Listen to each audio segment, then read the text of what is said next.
All right, good evening. We will be having another interesting session this evening,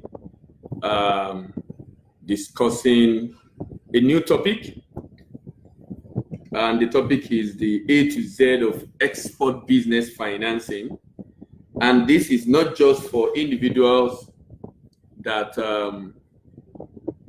want to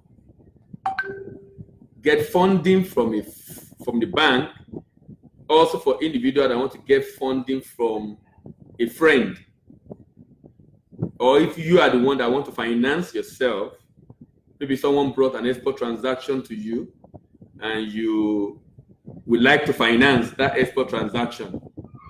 Those are the people I'll be addressing this evening, and this has been titled A to Z of export business financing.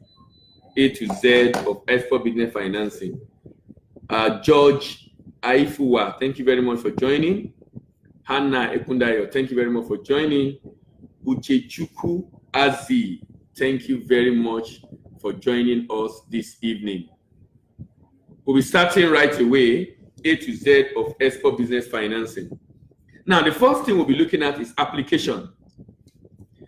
Application for financing for export business. And this is very good for bankers. If you're a banker and you have the privilege of funding export transaction, this is actually a session that will be of very much interest to you. Mr. Wale Adegbuiga, thank you very much for joining. So it will be of interest to you if you are a financier and you find yourself financing export transaction. What we'll be discussing also will be of interest to you. So either you are financing as a bank, a financial institution, or you are financing as an individual using your money.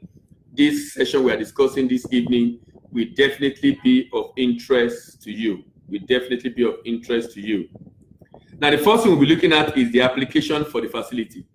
The application for the facility. More often than not, a lot of exporters do not package their request for financing well enough for the bank to appreciate it and to want to fund. Now, the exporter's application or proposal to the bank for financing, export financing is the basis for lending.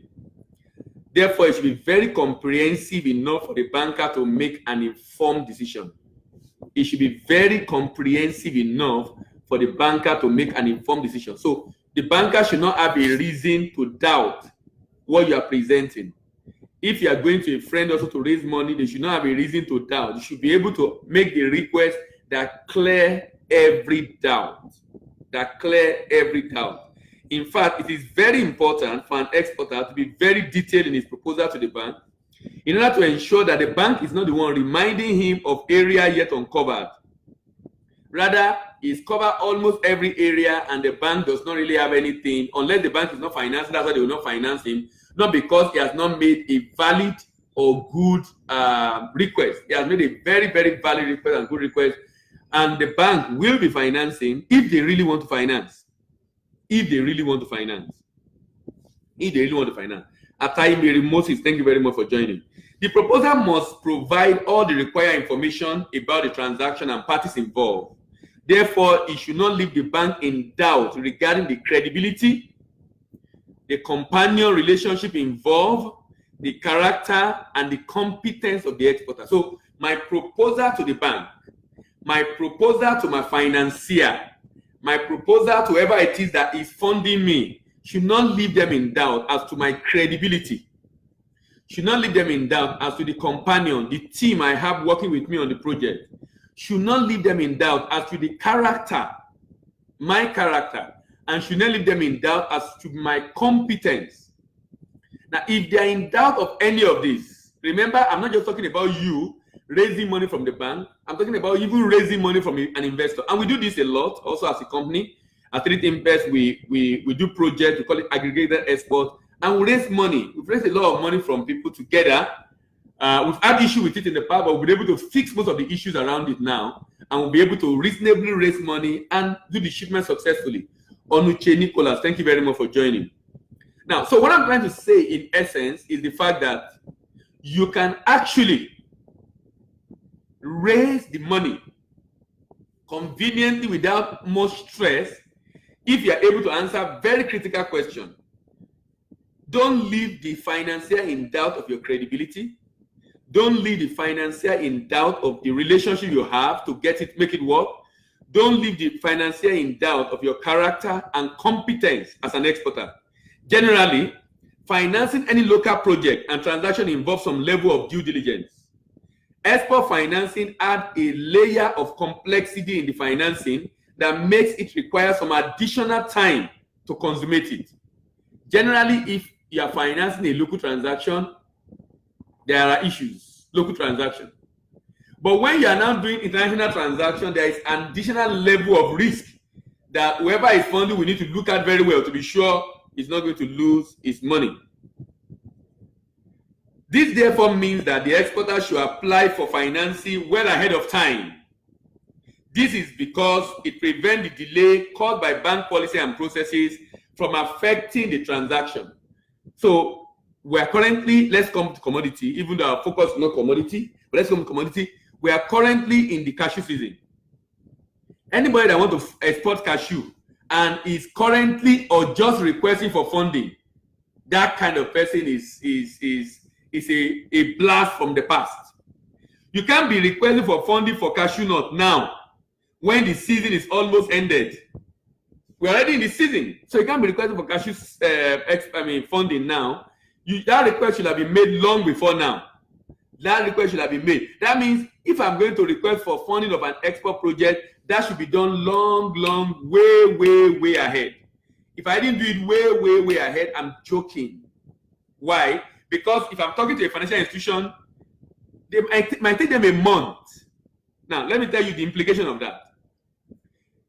If in my projection, I say I will buy cashew nut at, let's say, 250,000, that's the local price of the cashew nut, and this is the beginning of the season, I'm asking for that.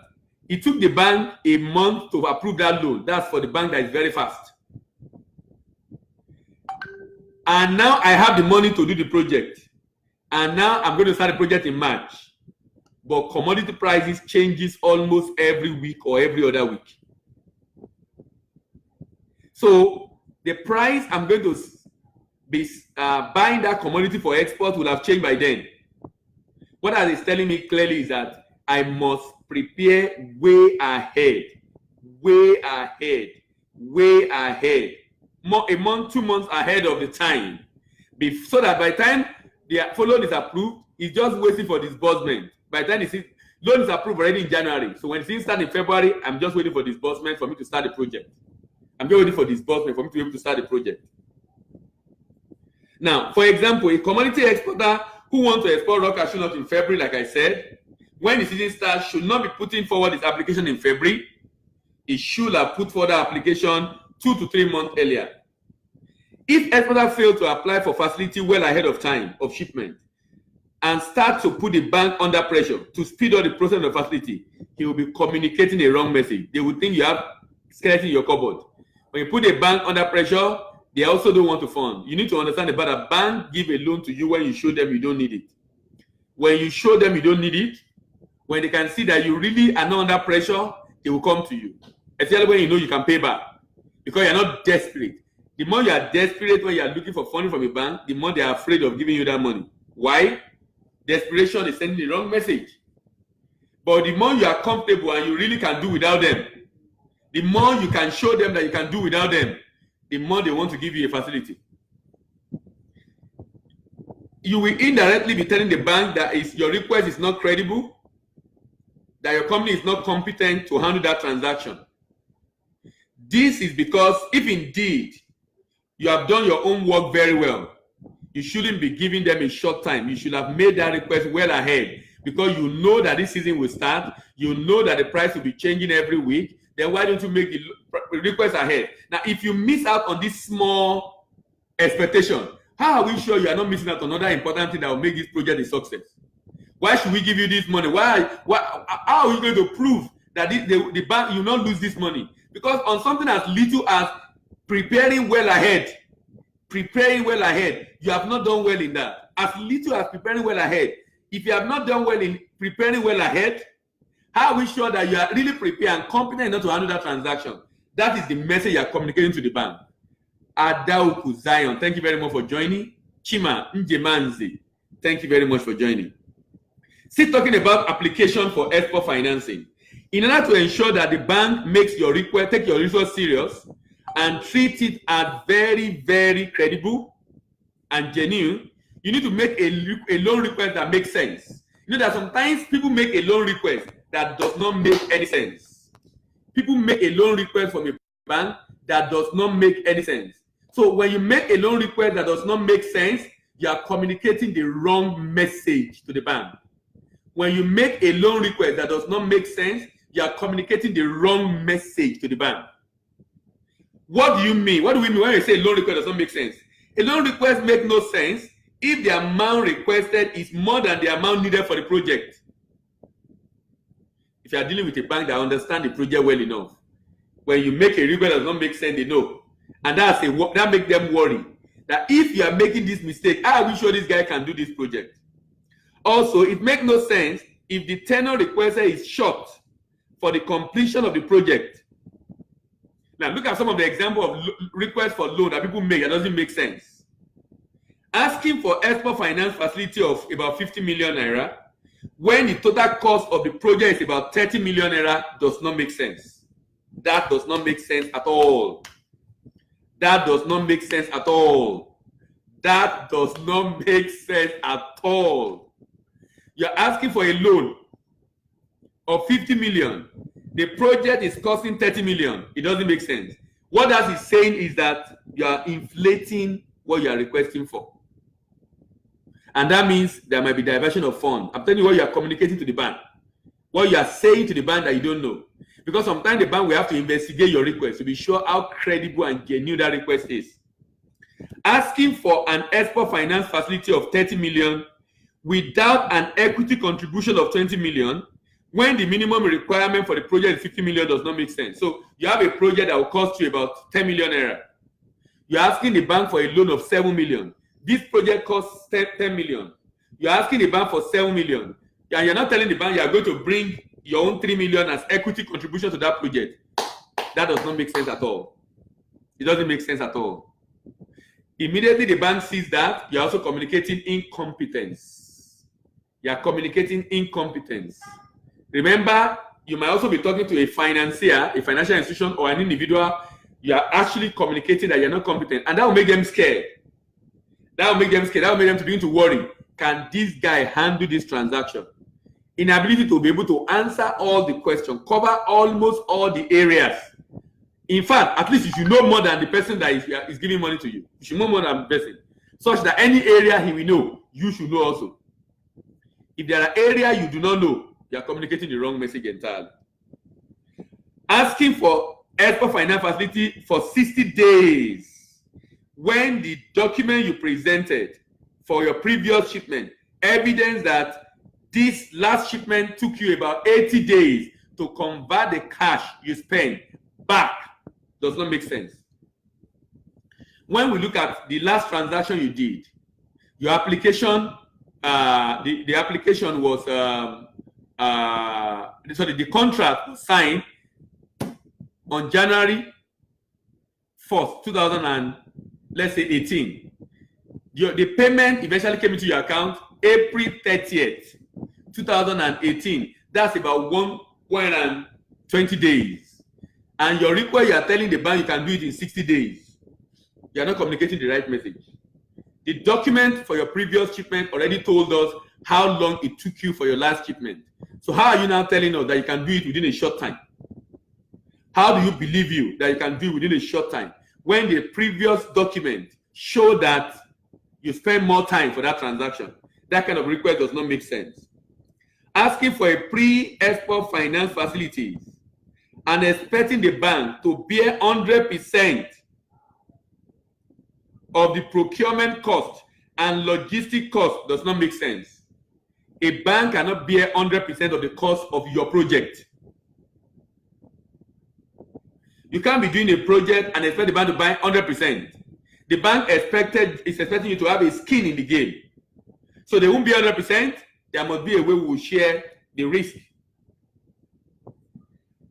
Asking a bank for an export finance facility to fund a shipment to a new buyer without any history of payment to you, without any trade finance instrument to secure the payment does not make sense. So you have a new buyer. You have not exposed to that buyer before. You have been exposed to some other people. This buyer have not paid you before. You are exposed to this buyer and you want someone to finance, either a bank or non-bank. But you want someone to finance and there is nothing to guarantee that payment will be made. And you have not shipped to this person before. That does not make sense. You should have used your money to ship to that person. The person has paid you once or twice, so that when you are going to the bank, you have history. This person is credible. This person has paid me before. You have history that this person is a credible buyer. Then you can now prove to the bank that I'm dealing with a credible person. Now, even if you are going to deal with this person, which is still possible you deal with the person, but there is nothing to protect the bank, that does not make sense. That request does not make sense. That request does not make sense. That request does not make sense. Don't believe the person will perform. Show evidence that he has performed so that it becomes easy to believe that he can perform. For example, we do a shipment to UK every month. We have been doing it for like 2 years. Now, so if I'm going to a bank and saying, look, we have been doing this shipment to this guy for 2 years. Now we need funds to expand it. The bank will be willing. Why? Because I've done it for 2 years. Shipped over 10, 11, about 12 shipments actually. So it's easier for the bank to believe me because there are documents to evidence, and there are evidence also in the payment that came into the account. So if I'm not able to do a small shipment to the buyer, 1, 2, 3 shipments to the buyer, and I want the bank to come and fund, and there is nothing to guarantee it, even when you have done it before and the person has paid, the bank still need a guarantee for payment, typically. So not to talk of when you have not done the shipment to the person before, and then the bank will be handling it. I mean, it's going to be tough for any bank to show interest. It's going to be very, very tough for any bank to show interest in that transaction. That really will not make sense for the bank. That really will not make sense for the bank. Asking for a post-export finance facility from the bank when the payment method is an open account does not make sense. Post-export finance facility and the payment method is open account. For those that have been listening to us before now, open account basically says that I am exporting an item abroad and I will send document to the buyer and the buyer will pay me 30 or 60 days after. I am abroad. The good I'm exporting abroad will arrive there in 30 days. The buyer says he will pay me in 60 days. Open account. If I expect a bank, after I've done that shipment, send a document for a bank to pay me for an open account transaction, payment non guarantee, it doesn't make sense. It doesn't make sense because the bank will not really appreciate it. They won't deal with it because the risk will be too much for them to carry. And remember, banks are not in the business of bearing it. I'm not holding brief for banks. The essence of this conversation is when you start this business and you need to expand, you need to know exactly what the bank expects from you. You need to know exactly what the bank expects from you. If you don't know exactly what the bank expects from you, you will keep complaining about the bank not being able to fund you, not willing to fund, without looking at the reason why the bank does not want to fund. Without looking at the reason why the bank does not want to fund. Finally, asking for an export finance facility as a first-timer in export business. A startup in doing business without a secure payment method and equity contribution does not make sense. To a bank, you are first-timer in export business. You are a first-timer in doing business. You are requesting for a finance facility with an unsecure payment method without any equity contribution does not make sense. So number one, you are going to the bank. You are doing this business for the very first time. So you want to use the bank money for guinea pig. The bank will not be interested. Why? They are using depositors' fund. And we need to understand the psychology of the thinking of a typical banker, so that it helps you to be able to ensure you have a request that makes sense, that will make them interested in funding that transaction. Interested in funding that transaction. Why? Because your request is making sense to them. Your request is making sense to them. Your request is making sense to them. Asking for export finance facility as a first-time exporter and a first time in business. You know, it's one thing to be first-time exporter, but not a first time in business. As a matter of fact, I don't have any issue with bank financing and a person who is into other business that is thriving, but is trying to come into export business and they need bank to fund the export business he's coming into.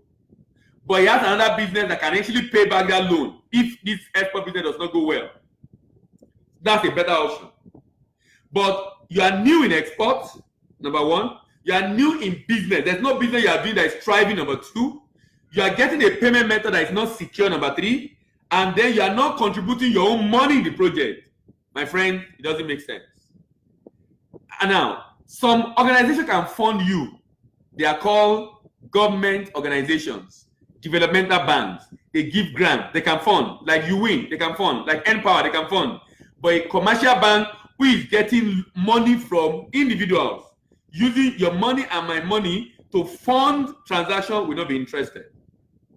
So these are mindset that banks have. We do a lot of training for banks, and we understand their psychology and the way they reason and what they should be looking at also to be able to ensure they fund export transactions.